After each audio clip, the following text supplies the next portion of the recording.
来自全球的伙伴们、朋友们，大家好，我是郑老师，非常高兴跟大家又线上相聚。那今天呢，必训课程由我来承担跟大家分享的主题呢，就是爱健康商业模式的创新力。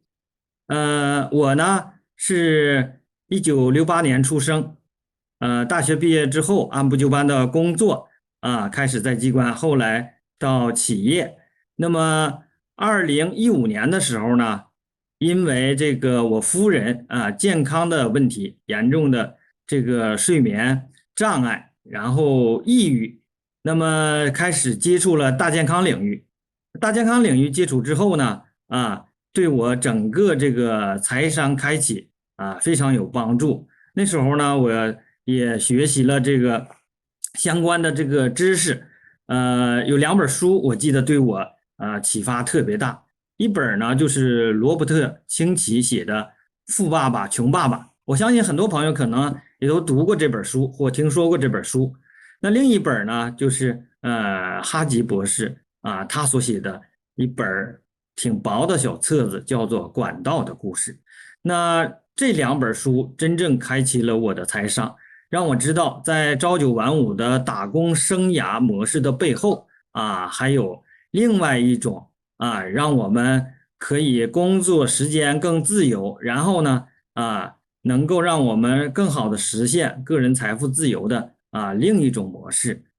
那么这种模式呢应该也是每个人都非常向往的。那么这个领域我一直在研究、探索、学习，同时也把好的产品分享给朋友。那很多朋友呢也借由分享产品呢也收获了自己财富自由的一个很好的成果。在2020年的时候2月份我也特别感恩一对中西医博士夫妇那华医生呢推荐我岳母用爱健康的 NMN 产品，那基于一份信任我觉得也是特别好的机缘。那我岳母用上之后确实像中西医博士夫妇说的对我岳母的心衰确实很有帮助。那他用了大概1个月的时间，就从1分钟40下到50下他就觉得舒服多了。所以这款产品这么好，而且代表着当今最新科技一个科研成果。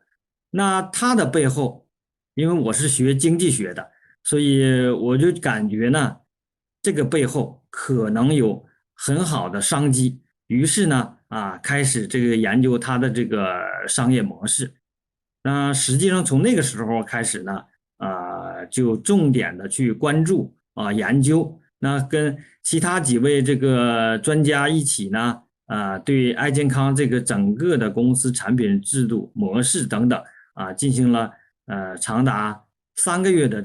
研究最后我们觉得这个确实是值得我们去投入精力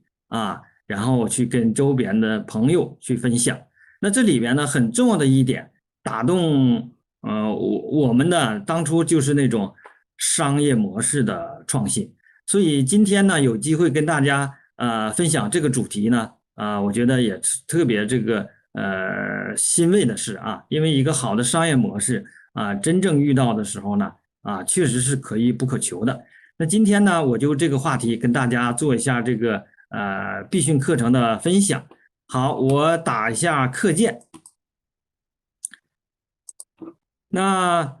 我分享的主题呢就是爱健康商业模式创新力分析。我觉得这个商业模式呢，很多朋友其实并不陌生。我记得在读博期间呢，我们老师也曾经就商业模式这块也做了很好的专题。德鲁克这是一个管理大师了，其实他在数年之前就指出，未来企业之间的竞争，他说绝不是产品之间的竞争，而是商业模式的竞争。那这句话啊，我也记忆特别深刻哈。那现在对于爱健康来说呢，当我们寻找好机会的时候，那商业模式确实是至关重要。而今天呢，我们就爱健康它这个商业模式的创新力啊，跟大家做一下详细的这个分解。那我刚才提到了，就是在几年之前呢，读过这个罗伯特清崎写的《富爸爸穷爸爸》这本书。那他呢，在书当中呢，给我们也展示了财富四象限，对吧？我们普通的人是吧，基本上都是打工生涯嘛，我们某一份职业其实为钱在工作。那有的有特殊技能的人员呢，他可能选择自己去创业，然后呢，相当于自己雇自己，叫自雇是吧？也就是我们为自己打工这种模式啊，比如说像一些律师啊，一些小企业主啊，其实都属于这种啊，为自己啊这个打工，自己做自己的这种小老板。但是呢，这些罗伯特清崎指出，这些都是左象限的，是吧？90%的人其实在做着这样的工作，都是用我们的时间啊去换这个金钱。当我们有一天不在这个岗位、不在这职位的时候呢，这个金钱就跟我们没关系了，是吧？那罗伯特清崎也指出了啊，财富象限的右象限，你看，一个是企业家象限，一个是投资者象限。企业家象限其实它并不是靠出卖自己的时间了，它是靠一个系统啊，为它这个源源不断的赚钱。那当我们这个投资者呢，应该说罗伯特清崎那时候还指的主要是传统的投资者，是吧？传统的投资者呢，啊，他主要是有钱了之后啊，用投资啊，以投资的方式为自己赚钱。那我们很多这个朋友可能觉得，哎，这种投资者是不是你得有一大笔钱，是吧？你投资你才能够赚钱。其实随着这个整个经济和时代的发展，特别是互联网这个发展，给我们带来了另一种机会，也就叫轻资产投资，是吧？所以对投资者，我们普通人来说，你不一定说你有钱，你去投资你就钱生钱，其实我们可能有很小的投资，甚至是主要是靠我们的精力付出分享就可以为自己赢得这个投资者象限的这么丰厚回报的一份工作。所以从左象限到右象限，罗伯特清崎指出，每个人都有机会，只要你看懂就可以。所以今天呢，我觉得从财富四象限我们也可以看出，真正的从左象限到右象限的这种飞跃，它一定有一个好的商业模式做支撑这种商业模式呢会带给公司的财富，同时也会带给我们个人的财富。我们看一下一个好的商业模式它一定会有特点的，是吧？那一个好的商业模式到底有哪些特点，是吧？有3个方面，是吧？第一呢，就是一个好的商业模式一定要根植于商业逻辑。那第二呢，它一定要解决行业的并购。第三呢，一定要引领时代的发展这些是非常重要的。所以我们判定一个好的商业模式一定要从这些基本的逻辑基本的这个观点出发，我们去衡量它。那么在这个前提下，我们看一下爱健康商业模式之所以成为整个行业的这个标杆，也在于它商业模式的这种创新性和独特性。那我呢，把它总结成一句话的话，就叫一清两商三思维。那爱健康这种一清两商三思维的这个商业模式的特点具体说呢，也就是一清是指的轻资产创业，两商，那两商呢，第一商是指消费商创业，那第二商指的跨境电商创业。那3个思维呢，三思维，那我们爱健康就是秉持大数据思维、大复购思维，还有大流量思维。那我相信呢，这个一清两商三思维啊，它真的这个是我们爱健康这个发展啊，未来走向这个资本市场啊，成为行业最有影响力的啊这么一家这个独角兽企业，一定会支撑它。那么支撑它的依据，其中商业模式这块这几个特点啊，我觉得是给了非常好的支撑。那下面呢，我们分别来看一下这个一清两商三思维。我们先来看一清，那爱健康轻资产创业啊，它是一种新的典范。那这种轻资产创业，其实在这个互联网时代，特别在后疫情时代当下显得尤为宝贵，对吧？轻资产创业，因为好多人都面临着重新的择业，而且呢，这个 AI 这个技术的发展啊，疫情的这个影响，好多人呢也面临着这种职业上的困惑啊和危机。那么这时候轻资产创业啊，真的是异常的这个有这种需求，是吧？那我们看一下轻资产创业这块，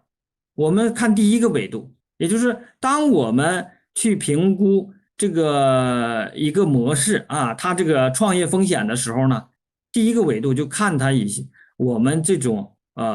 投入，是吧？你投入大，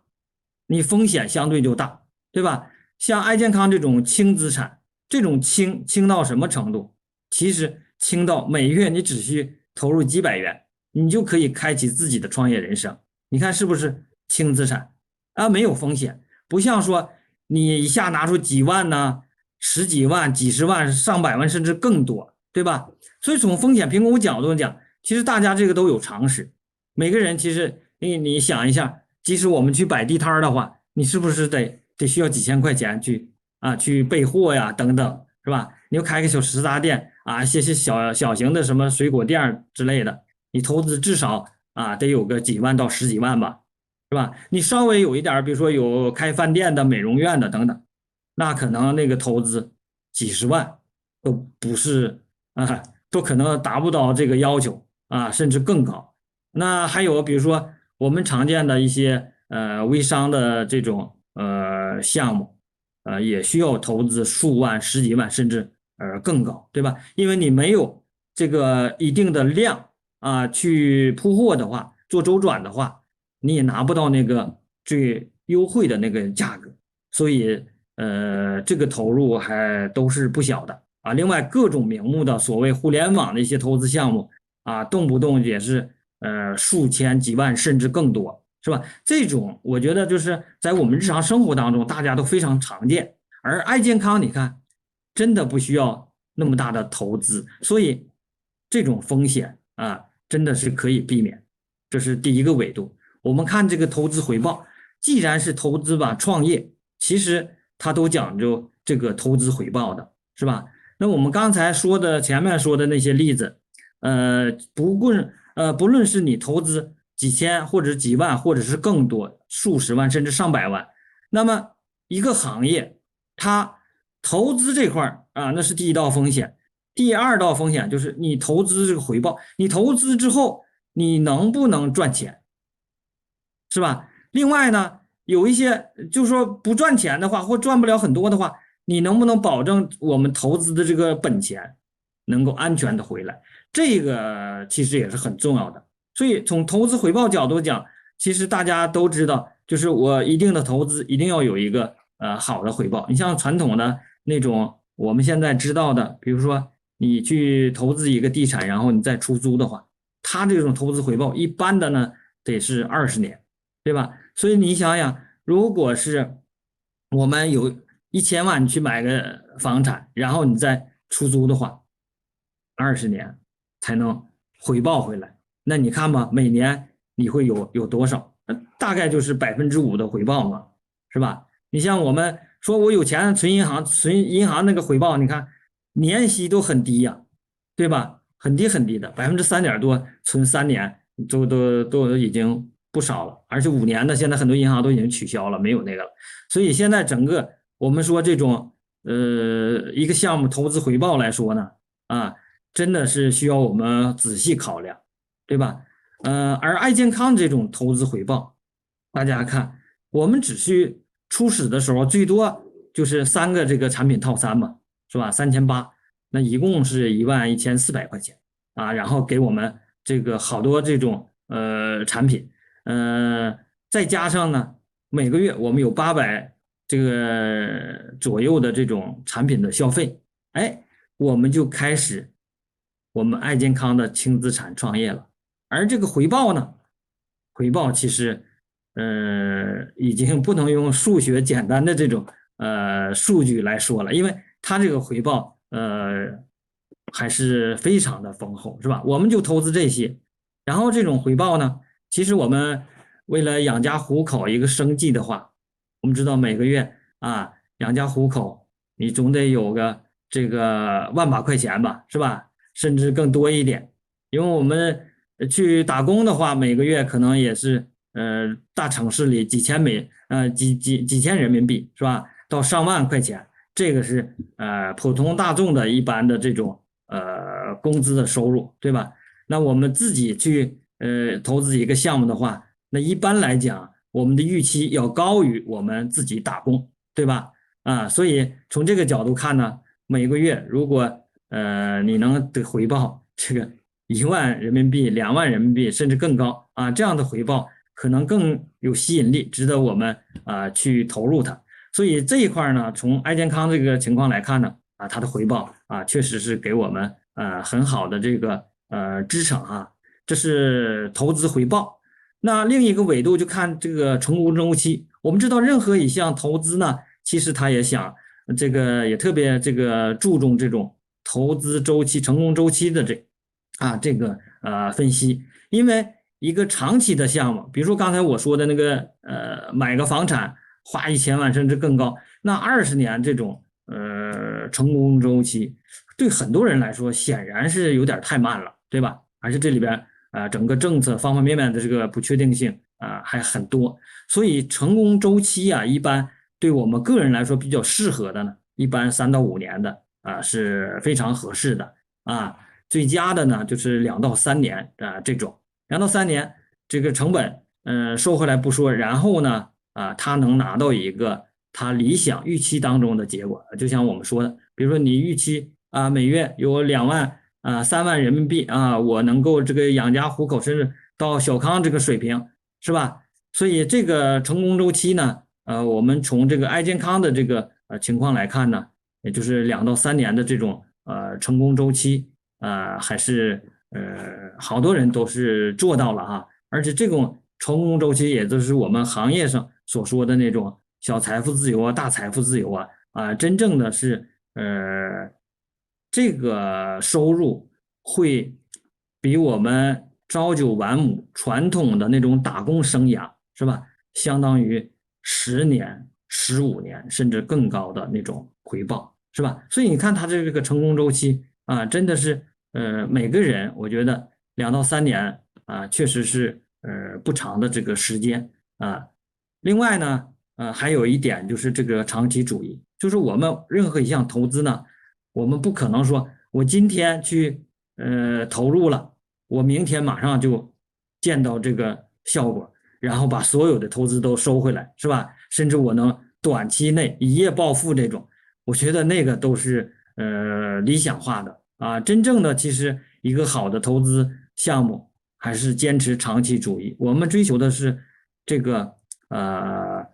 时间长长久久的有固定稳定收入而且还有缓慢这个有固定增长的，是吧？这样一个商机，其实对于我们每个人来说都是非常必要的。所以长期主义其实爱健康也坚持的这个长期主义，也就是当我们真正跟这个项目做链接的话真的可以是利用这个时代的商机这个机缘，可以坐享未来10年甚至20年的时代红利所以这样的项目其实都是被这个大众所推崇的只要踏踏实实的我们消费，爱健康就是这种长期主义理念我觉得是会让每一位消费者和经销商受益。这你看轻资产创业爱健康给我们一个新的典范哈。我们接下来看下一个维度我们涉及到就是一清完了之后两商。那两商，第一商呢就是消费商创业新标杆，是吧？那爱健康这个它很重要的一个特征就是消费商创业。消费商很多朋友可能也听说过这个词儿，并不陌生几年之前呢其实都已经进入我们中国大众的视野了。那消费商其实简单的讲呢，也就是说一个消费者你可以集消费和经营这两个身份于一身，也就是当我们消费产品的同时，我们又通过分享传递给其他的朋友那些朋友呢，他也愿意来消费相关的产品，是吧？也就是这种消费者通过分享，我们就变成了这个消费商。你看，就是从纯消费者到经营者这种转变，其实它转变很重要的一个特征就是通过分享。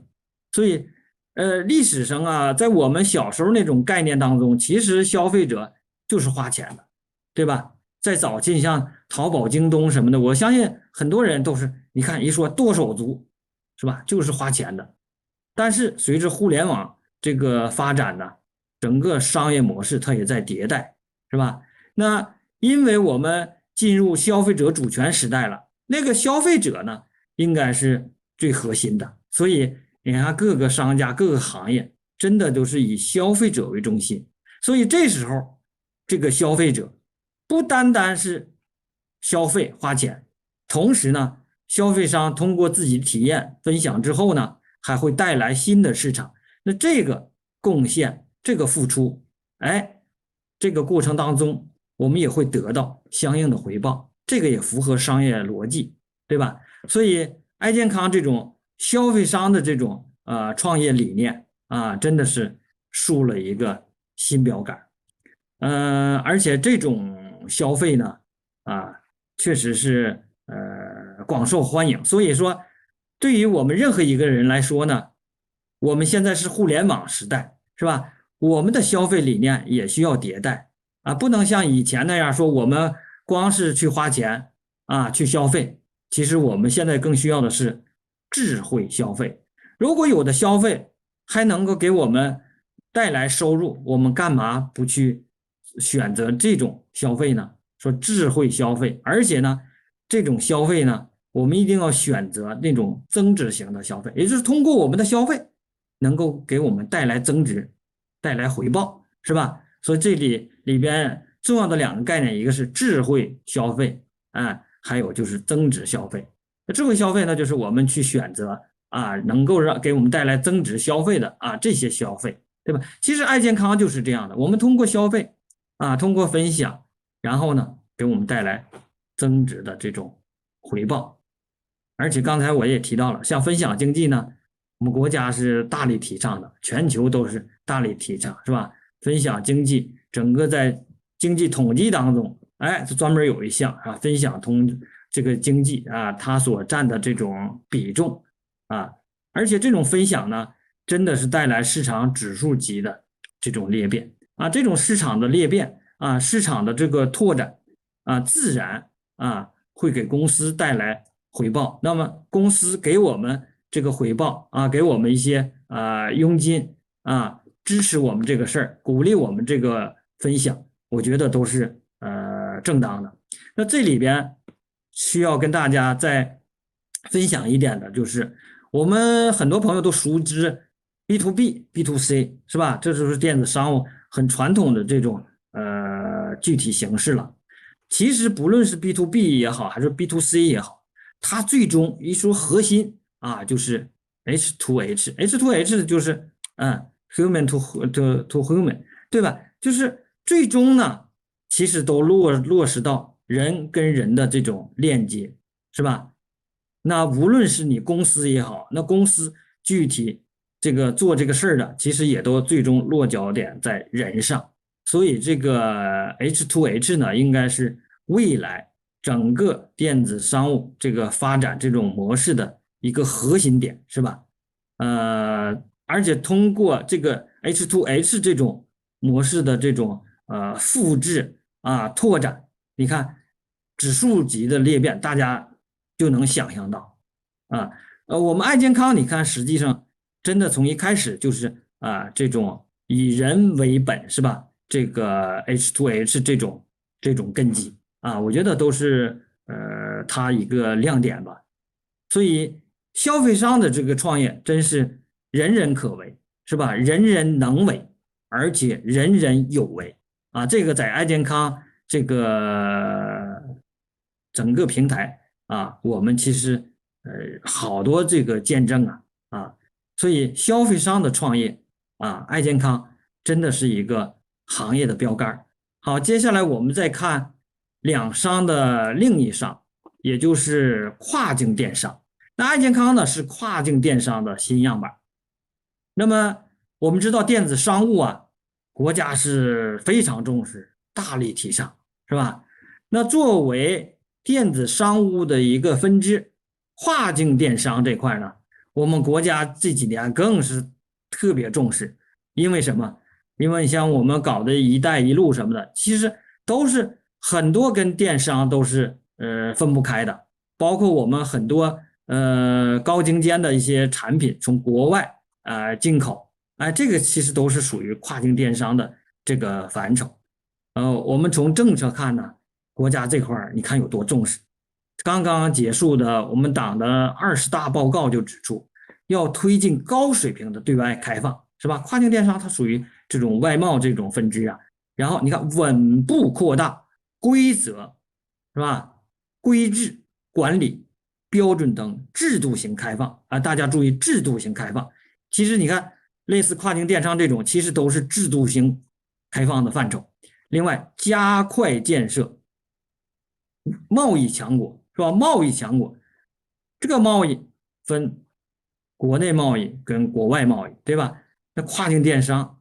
当然是一个有机组成部分。你看国家特别重视。然后呢，我们看一组数据，那跨境电商呢，当前发展速度也是最快，潜力也是大，而且它带动作用特别强，是吧？这种它算外贸的新业态。那有几个数据说从17年到现在那5年间了，那我国跨境电商这个它的规模增长呢10倍，这个很厉害。2021年的时候，也就去年吧，跨境电商这个进出口额度达到1.992万亿，是吧？同比增长18.6%。大家知道，这是在这个后疫情时代这个疫情肆虐，那我们这个外贸你看有这么大的增长真的是不得了从商品看，90%以上的跨境电商的这个货物为消费品，那进口的这个商品，那跨境这个电商是吧？我们说进口这块主要产品包括什么？美妆洗护用品、医药保健母婴产品以及生鲜食品等等。那今年上半年呢，数据显示，那中国跨境电商市场规模达到7.1万亿，你看这个是很厉害的那另外一个针对跨境电商这块有一组数据。那么我们国家对跨境电商这块呢，从这个数据你就能看到我们国家的这种战略那国务院先后分6批设立132个跨境电商综合实验区，覆盖全国30个省市区。那我们爱健康的这个跨境电商，实际上也都在这132个跨境电商综合实验区之内的。我们是这个福建平潭保税厂是吧？它是属于这个福州这个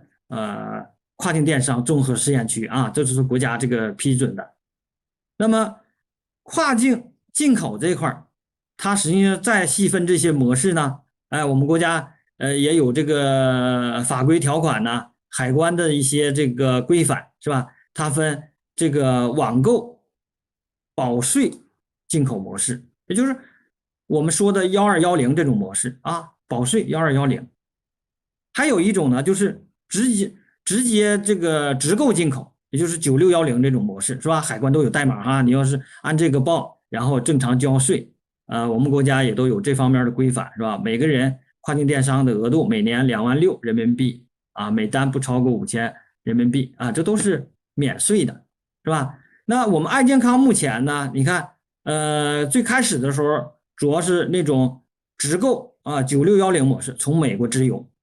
那从2021年去年这个10月份之后呢，我们这个中国保税仓项目已经落地在福建平台，那我们走的就是这种保税啊1210模式，对吧？所以这个特别这个方便呢，我们购物3到5天1周啊就收到产品了。你看国家这个跨境电商综合实验区的设立啊，它是有战略这种意味的哈。另外，据这个 eMarketer 这个他这个公布的2022年全球电商市场预测啊，他是说2022年就今年吧，全球电商销售额啊预计首次突破5万亿美元啊，然后这个占整体零售额的你看1/5这个比重啊。他预计呢，2025年这个数字将突破7万亿，啊。然后电商市场未来将持续保持那种增长态势。你看这个前景也特别这个看好啊。另外，我们国家也是在今年公布的，你看“十四五”商务发展规划当中明确提到，到2025年使跨境电商等新业态的外贸占比提升至10%。你看国家都有这种长远的这种规划哈，所以我们从以上这些大的政策来看呢包括未来发展的这种前景来看，跨境电商真的属于这种朝阳行业，因为目前经济发展到现在这个阶段这个水平，真正属于朝阳行业的并不是很多。所以后疫情时代跨境电商这个行业依旧是红利释放阶段。所以我们在爱健康这个平台，我们真的跟爱健康能够走10年20年，去真正享受这个时代给我们的这种红利，是吧？这里边有整个全球大的发展这个形势，还有我们国家政策的这种支持，对吧？所以你看这个一清两伤多么这个鲜明。我们爱健康在这些这个模式上的这个创新确实是奠定了未来发展的这种基础，让我们更加有信心。接下来我们看这个三个思维，是吧？这个3个思维，第一个思维首先是爱健康大数据思维。大数据思维呢，具体来说呢，就是它是通过新零售，是吧，来彰显商业的本质。我们知道这个商业的本质，无论是做哪个行业，其实满足客户需求，这都是最基本的逻辑，是吧？那爱健康呢，实际上它也通过这种新零售的这种方式呢，要满足更多客户的需求。因为我们知道我们所面临的这个互联网时代，真的是一个大数据的时代，是吧？那我们面临着很多，我们有强关系、中关系、弱关系，是吧？其实呢，熟人只是我们人脉圈中很小的一部分，更多的都是那种半陌生的，或者是纯陌生的，是吧？这种人脉，是吧？人脉数据，你看陌生人脉的数据，那是海量的数据。那这些大数据里边，是吧？因为我们很多这个很多朋友都有自己的一些平台和这个流量池，对吧？有公域的，有私域的，那这些实际上都是我们非常宝贵的人脉大数据圈。那这个大数据那爱健康就是利用这是大数据思维，真正的通过新零售这种方式把那些大量的人脉数据导入到我们这个私域流量里边，然后呢进行这个转化更好的服务和满足于这些消费者的需求。你看这种大数据的这个转化，它通过一个链接，通过什么？通过新零售这种方式，而且我们的新零售方式真的是互联网时代这种数字化的这种享受一个新零售二维码是吧？指尖一滑动，你就可以分享给全球的那些人脉数据，对吧？人脉大数据，这个人脉大数据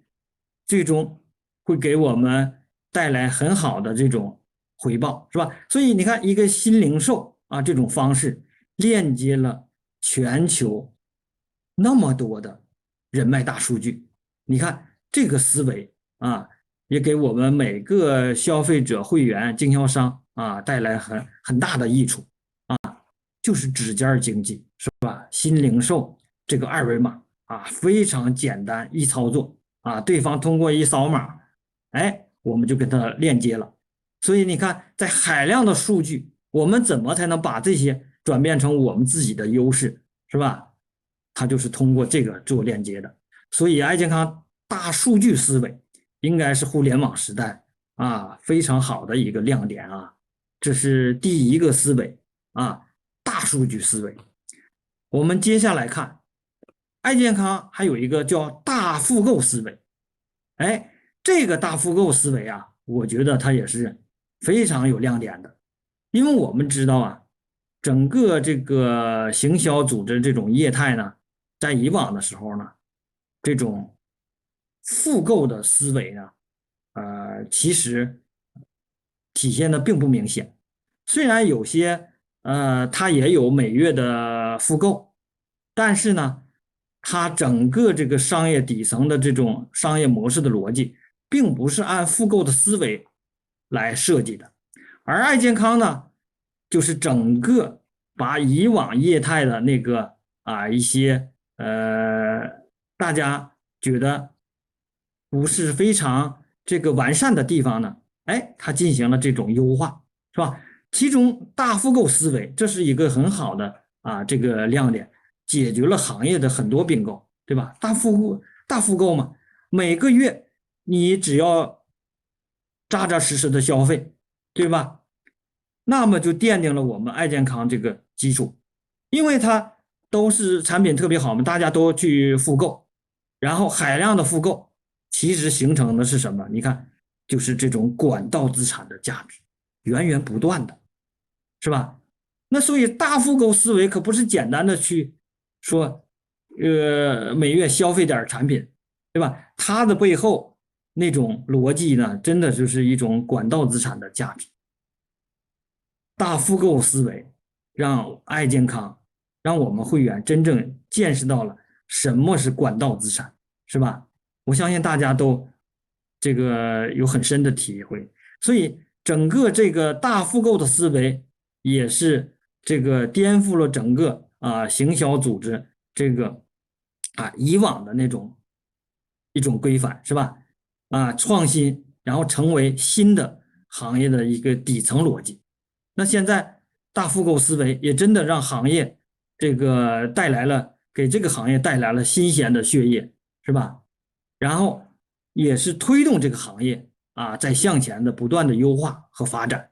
所以从这个角度来看，爱健康大复购思维也是对整个行销行业的这个贡献，是吧？大家看每个月你只需要$130的这种消费复购，是吧？那人民币的话相当于800人民币左右。你看这个每月的这个复购，你看真的是奠定的一个是底层的这个管道资产的逻辑大家仔细体味一下，每个月你看这么少的复购，但是它这个量变是吧？无限的这个拓展，建构的真的是一个优质这个投资啊带来的这种大家都喜闻乐见的一种收获和回报。这就是我们爱健康大复购思维带给我们的惊喜。我相信未来这一块它还会发扬光大，会被更多的这个行业啊所去效仿啊，也是真正体现它对行业价值的啊这么一个大亮点吧。好，这是它的3个思维当中的第2个思维，是吧？大复购思维。接下来我们再看爱健康第3个啊，它这个思维，也就是大流量思维。我们知道这个大流量思维啊，实际上啊，它这个视角就不一样了。我们很多朋友觉得说，好多企业都是几款产品是吧？通过这个销售产品，然后获得那种回报，只是基于这些产品本身。但是爱健康呢，它是虽然它是从 NMN 产品啊介入，但是它的这种思维，它的格局绝不是局限于这几款 NM 产品本身，它是借由这个最新的这个科技产品，它打造的是什么？打造的是一个中高层消费的群体，这个市场的啊带来的这个大的市场的价值。那么这个中高群体的这种市场，它打造的这个是它背后的真实的意图，因为这个群体形成之后，这个市场培养起来之后，这个市场承载力太大了，因为中高端消费群体，他们既有消费观念又有消费能力，未来稍微一跨界，也就是这个流量一扩大，对吧？它未来不单是 NMN 几款产品，未来很多这些各行对于特别是大健康这方面高精尖这些优质产品，全球顶级的产品，都会通过这种大流量的思维纳入我们爱健康的未来的这个管道当中，也就是它打造的中高群体的这个消费大市场，这个也是资本市场特别看重的。所以爱健康，你看未来它这个要打造什么呢？就是带模式的亚马逊。亚马逊大家都清楚是吧？那是整个这个电商的巨头巨无霸是吧？但是它唯一的区别呢，就是我们普通人跟亚马逊的链接可能就是你去买它的产品，但是亚马逊发展的这种红利，它的这种收益可能跟我们没有关系，对吧？即使我们分享也是朋友收益通过亚马逊去方便的购买产品去消费而已。但是爱健康的这种所谓带模式的亚马逊，就是说让我们获得很好这个消费价值体验的同时，带给我们是一种更好的那种回报，对吧？它带模式的，它会让我们在这种消费当中也成为经营者，然后给我们回报。而且呢，这种大流量思维，大家想一想，未来爱健康这个打造的这种中高群体的消费大市场，绝不是仅仅只有几款 NMN 产品。你能想象到吗？那个市场的潜力，你想象一下，那种亚马逊现在巨无霸，亚马逊也是开始从自己的一个品类一个品类开始拓展的，对吧？所以未来那个大流量的思维打造的这个商业发展新的动力，它真的打造的是一个复合性的这种管道，这种复合性的管道，这个价值，我想资本市场它特别敏感，而且呢，他们对未来的这种价值的评估，他们最有发言权。所以为什么爱健康整个就是1年之后公司2020年7月29号对外正式运营，是吧？他当年就实现这个3000万美金的营收，然后呢，很多那些投资的机构就开始找爱健康，是吧？他们纷纷要投资入股，他们知道什么行业、什么项目未来最具有价值。其实纳斯达克，你看最有价值的就是那些细分市场的行业龙头啊，对吧？你想一想，我们这个细分市场，未来带模式的亚马逊，你就看看这个未来的前景，真的是资本市场啊，我们就通过一个点，你就能看到未来的这个大的方向，你会感知到爱健康大流量思维带给我们的未来是多么大的这个惊喜和多么大的格局以及发展空间。所以你看，爱健康的这个整个商业模式的这个亮点是吧？一轻两商三个思维啊，真的，你细琢磨琢磨，哎，确实是大手笔的运作呀，也是一种大智慧。所以我特别这个感恩能有机缘了解这个项目，并且呢自己投身这个项目是吧？去分享给更多的人。所以，爱健康这个财富自由之路，正是因为有刚才说的那么好的这个模式创新，是吧？解决了行业的很多这个问题引领时代这个发展遵循这个最基本的商业逻辑。所以，真的是我们每个人千载难逢，是吧？一个时代的机缘。那今天我们真正了解到这个机缘了解到这个项目了解了我们爱健康的时候真的是让我们每个人都是信心满满，是吧？把我们这个爱要分享到世界的每一个角落。所以今天呢，也通过这个必训课程，跟大家分享我的一些心得体会，谢谢大家。那我呢，今天的这个必训就结束了，我给大家放一段这个视频谢谢。